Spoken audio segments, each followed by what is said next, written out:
एक राजा के महल में जहां बड़े बड़े विद्वान ब्राह्मणों की भोजन की तैयारी चल रही थी। राजा भी स्वयं को बड़भागी समझकर प्रसन्न हो रहा था कि उसके महल में आज उच्च कोटि के विद्वान ब्राह्मण एक साथ भोजन के लिए पधार रहे हैं। उधर रसोई खुले आकाश में ब्राह्मणों के भोजन के लिए तरह तरह के पकवान और मिष्ठान बना रहे थे, जिनकी खुशबू पूरे महल में फैल रही थी। अचानक एक चील तेज रफ्तार से आसमान में उड़ती जा रही थी। उसके पंजों में एक जहरीला सांप दबा हुआ था जो बार बार चील के नुकीले पंजों से बाहर निकलने का प्रयास करते हुए फुंकार रहा था। ऐसा कई बार करते हुए सांप के मुंह से जहर की कुछ बूंदें ठीक नीचे बन रहे खाने में जा गिरती है। अब निर्णय धर्मराज यमराज को लेना था। आखिर इतने सारे ब्राह्मणों की हत्या का दोष किसके सिर मंडा जाए?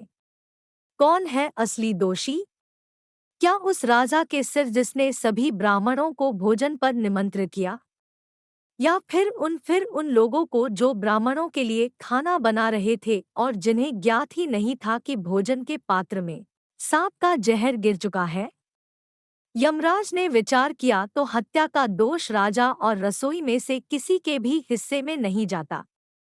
खाना बना रहे किसी भी रसोई को सांप के जहर का खाने में गिर जाने का कोई आभास तक नहीं होता। कुछ समय बाद वही खाना सभी ब्राह्मणों को परोस दिया जाता है। जहर इतना तेज था कि खाना खाते ही सभी ब्राह्मणों की मृत्यु हो गई। राजा को जब दुखद घटना का पता चला तो इसे ब्रह्मा हत्या का पाप जानकर राजा दुखी हो पड़ा।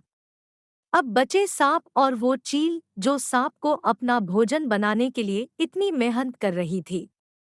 यमराज की दृष्टि में वह भी दोषी नहीं, अब बचा वह जहरीला सांप जो चील के पंजों से बचने के लिए बार बार फुंकार रहा था। उसी की फुंकार के साथ जहर की कुछ बूंदें सांप के मुंह से निकलकर खाने में जा गिरी और भोजन पर आए ब्राह्मणों की मौत हो गई। तो क्या यमराज की दृष्टि में वह सांप ही असली दोषी है?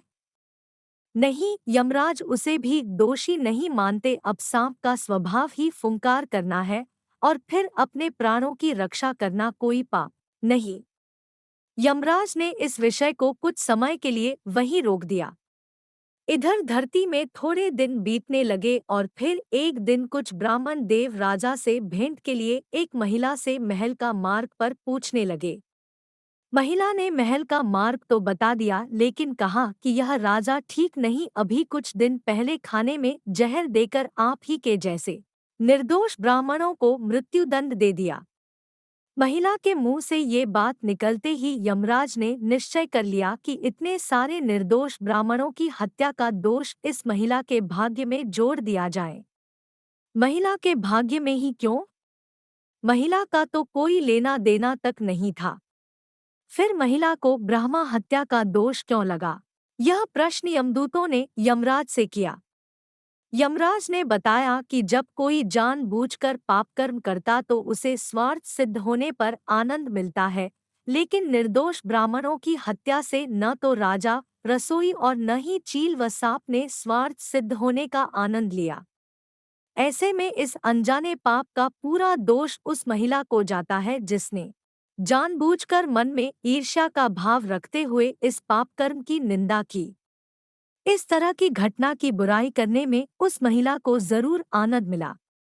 दोस्तों, आपको कहानी पसंद आए हो तो आप हमें लाइक बॉक्स में कमेंट जरूर करें।